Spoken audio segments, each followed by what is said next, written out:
ধর্ষকের মৃত্যুর আগে ধর্ষী তাকে মৃত্যুবরণ করতে হয়। এটা হচ্ছে আমাদের সোনার বাংলাদেশ।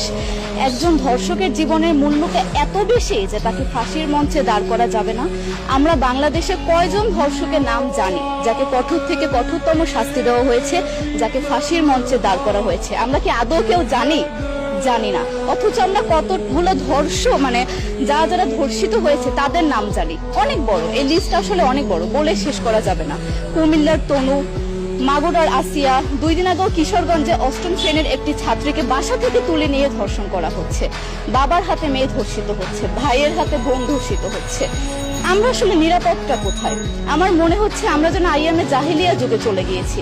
মাঝে মধ্যে মনে হয় এর থেকেও খারাপ সময় আছি আমরা, কারণ ওই যুগে মেয়েরা অ্যাটলিস্ট সম্মান নিয়ে মৃত্যুবরণ করতে পারত। জন্মের পরপর জ্যান্ত মাটিতে পুঁতে দেওয়া হতো, আর আমাদের ধর্ষণ করে নির্মম ভাবে তারপর মৃত্যুবরণ করতে হচ্ছে। যদি সরকার আমাদের ওই নিরাপত্তা নাই দিতে পারে, তাহলে সরকারের কাছে আমাদের অনুরোধ, আমাদের জ্যান্ত মাটিতে পুঁতে দেখ। আমরা বেঁচে থাকতে চাই না, আমরা সম্মান নিয়ে মৃত্যুবরণ করতে চাই।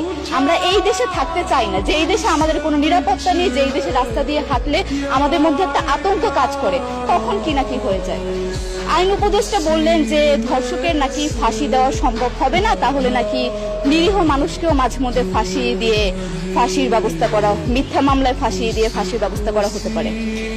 আইন উপদেষ্টার কাছে আমার প্রশ্ন, আল্লাহ না করুক আজকে যদি আপনার কাছের কেউ, আপনার বোন অথবা আপনার স্ত্রী অথবা আপনার মেয়ের সাথে যদি এরকম কোনো কিছু হতো, আপনি কি আসলে এটা বলতে পারতেন যে না, ধর্ষককে ফাঁসি দেওয়া যাবে না? কোনোদিনও পারতেন না। আপনি সবার আগে তার ফাঁসির ব্যবস্থা করতেন, সম্ভব হলে নিজের হাতে মেরে ফেলতেন। তাহলে আমাদের বেলায় কেন এত বৈষম্য? আমরা কি দোষ করেছি? আমরা কি নারী না? আমরাও তো কারো বোন, আমরাও তো কোনো বাবার সন্তান, আমাদেরও তো বেঁচে থাকার অধিকার আছে, তাই না? কিছু হলে মেয়েদের পোশাকের দোষ দেওয়া হয়। আমার কাছে প্রশ্ন, একটা 8 বছরের শিশুর মধ্যে এরকম কি থাকতে পারে যেটা একটা পুরুষকে অ্যাট্রাক্ট করবে, যেটা একটা পুরুষকে সিরিয়াস করবে? সেরকম হলে আসলে ধর্ষণ করা হতো সবসময় প্রাপ্তবয়স্ক মহিলাকে। কিন্তু আমরা আসলে পরিসংখ্যান গবেষণা করলে দেখতে পারি যে ধর্ষক সবচেয়ে বেশি করা হচ্ছে শিশুদেরকে, কিশোরীদের সবচেয়ে বেশি ধর্ষণ করা হচ্ছে। দৃষ্টিভঙ্গি পরিবর্তন করুন, চিন্তা ভাবনা পরিবর্তন করুন, ধর্ষকদের আইনের আওতায় আনুন। যদি আইন উপদেষ্টা অথবা প্রশাসন যদি ধর্ষকদের শাস্তির ব্যবস্থা না করতে পারে, আমাদের হাতে তুলে দেন, আমরা নিজেদের হাতে শাস্তি দিয়ে দিতে পারবো। এই সাহস আমাদের মধ্যে আছে। বেঁচে থাকার জন্য আমাদের যতটা কঠিন হতে হবে, আমরা কঠিন হওয়ার জন্য প্রস্তুত আছি।